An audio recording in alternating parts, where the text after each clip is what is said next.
Glas čovjeka koga su čuli u celom svetu, a neki nisu taj njega da slušaju. Evo sad.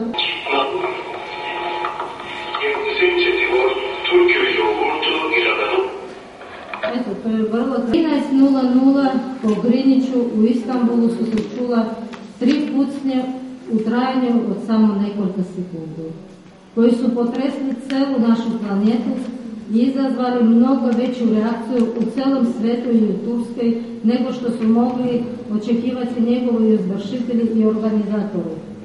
Čak i turska vlada. U celoj istoriji mnogo stradalih jermenskih naroda. Za svaku tragediju trebalo je samo nekoliko sekundi i svako od njih je menjala sudbinu celoj naciji, ali i njega pojačavalo. Nekoliko sekundi je trebalo tim ljudima da ubiju Hram Budista.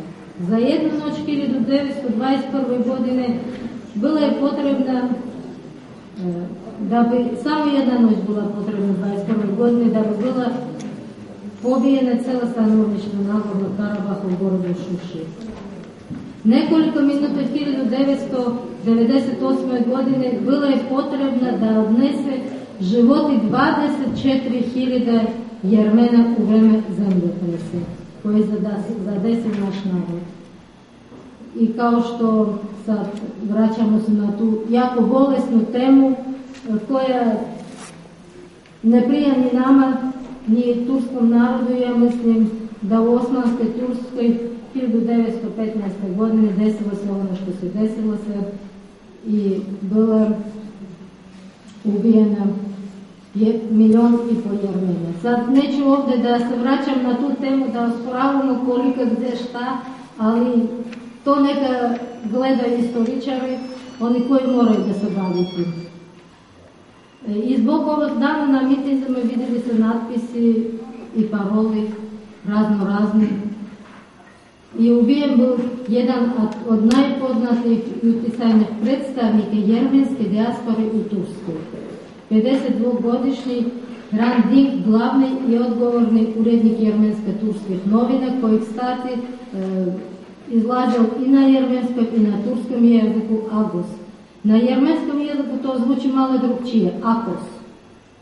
Ne znam, da li neko ovdje zna šta znači reč Akos.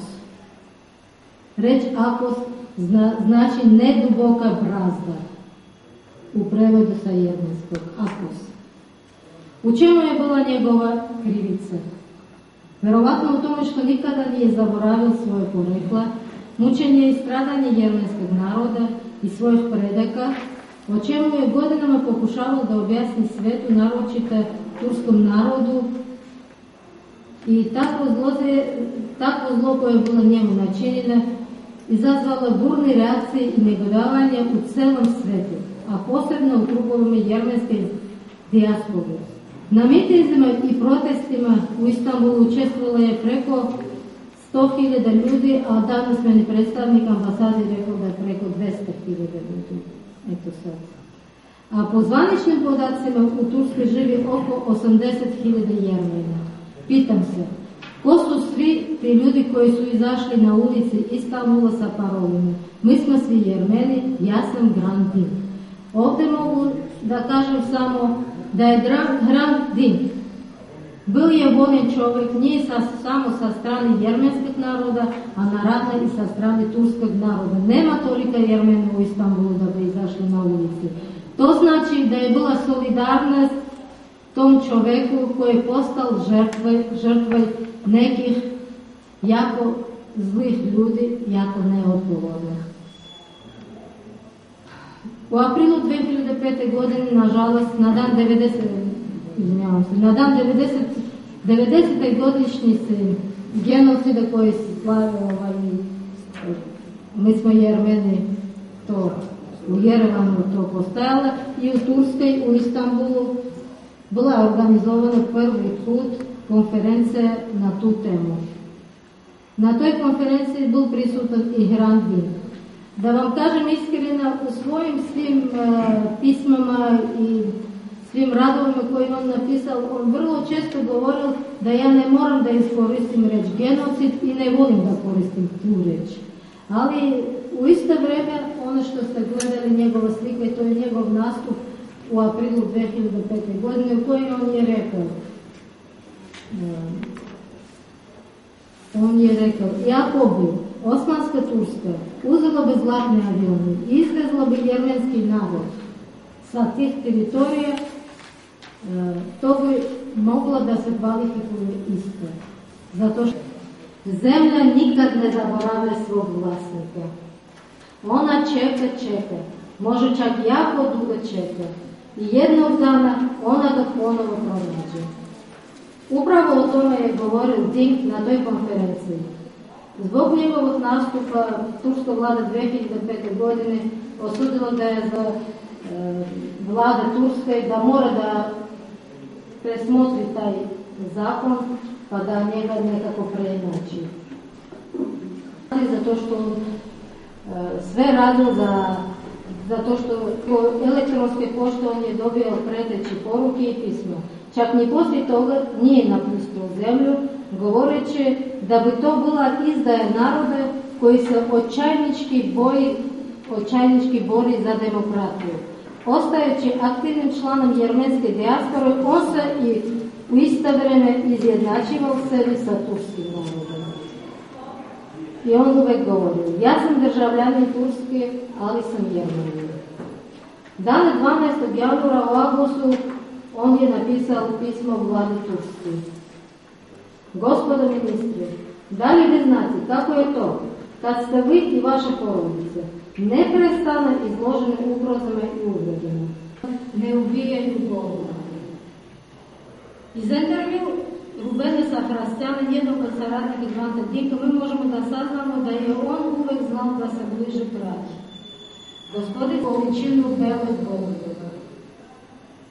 Neću da vas zadržavam sa pričama kakav odjek dobila vest o ubistvu Hranta Dinka u celom svetu i kako je turske inteligenciji i na nivou predstavnika drugih država po celom svijetu. Na kraju hoću da vam obratim pažnju na to da je Grant bio predstavnik jermenske nacije i strašno je volio svoju zemlju. Čak je ljuto se kad su ga pitali da li si ikad bio u Jermeniji. Jednom u svom intervju on je rekao, kako mu mislite, ja sam rođen u Malaciji. Da li znate šta znači reći Malacije, Kars, Ardagan, Van, Ani, Muš i drugi? Krajem prošle godine u Holandiji njemu je bila uručena velika nagrada za zasluge. Nagradilo ga je posmrtnim ordenom kneza Madatova za čast i vernost. Knez Madatov orden je uručio ataman Makov general-major Sergej Madatjan, koji je specijalno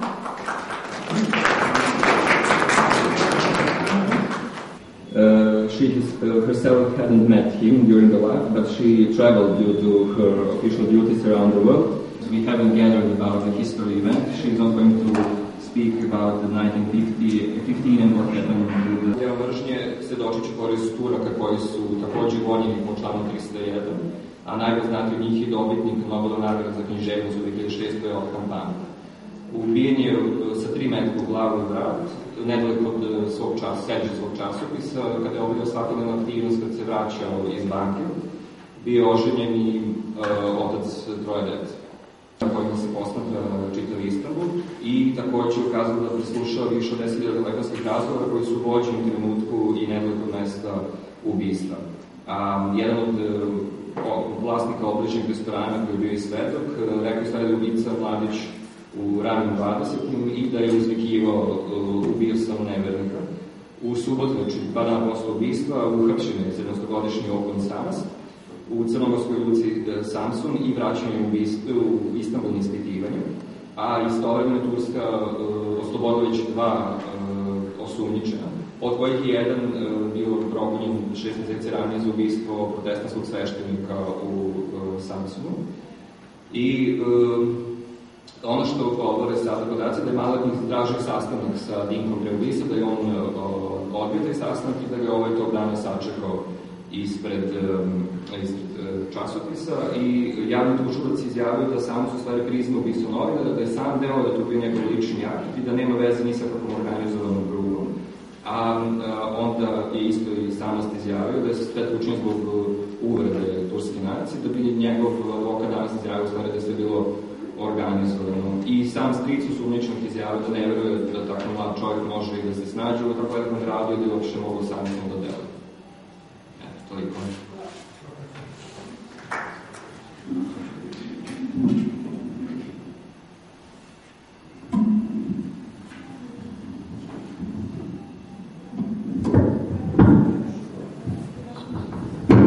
Još jednom da se zahvalim svim prisutnima što su došli, da odamo poštu nevino nastradalom Hrantu Biltu, Hrantu Dinku.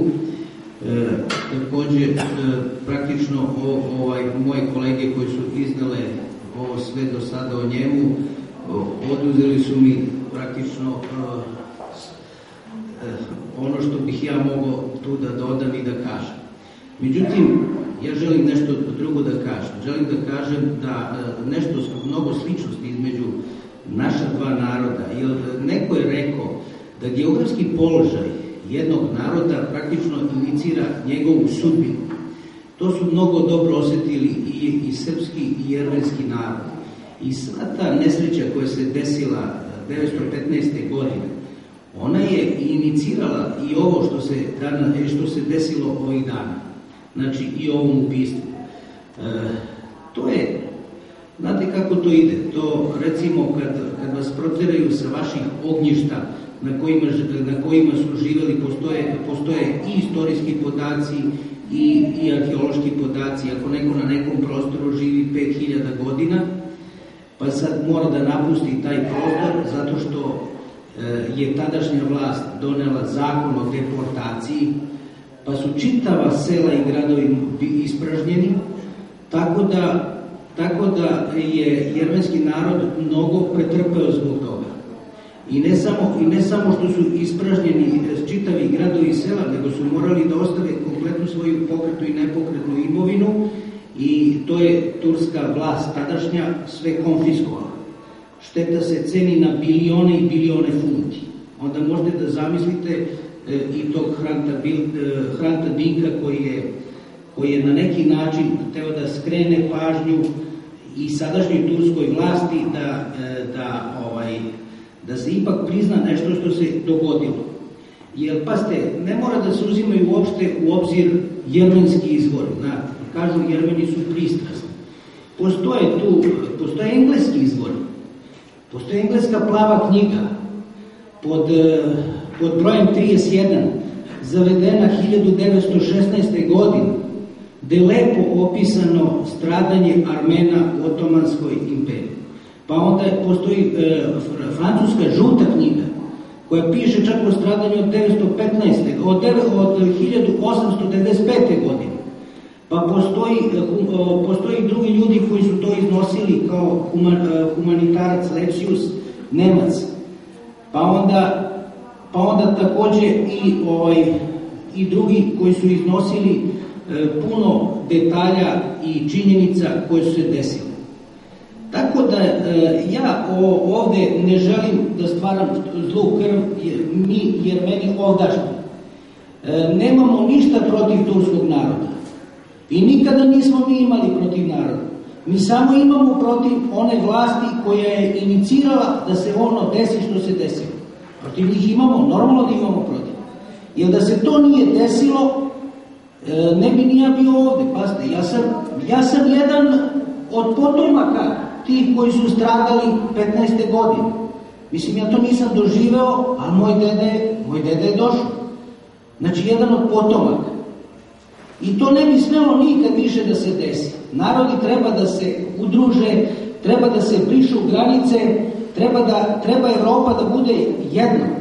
I Turska pretenduje da uđe u Evropsku uniju. Zato mora da razvija još veći stepen demokratije. Ja pozdravljam to hapšenje ubice, ali treba da se to dovede do kraja. Jer ne vjerujem da tako mlad čovjek može sam da se odluči na tako nešto. Vjerovatno postoji tu neka i druga pozadina koja ga je natjerala da to učini. A možda i neobavešteno, znate, svako gleda nekako sa svoje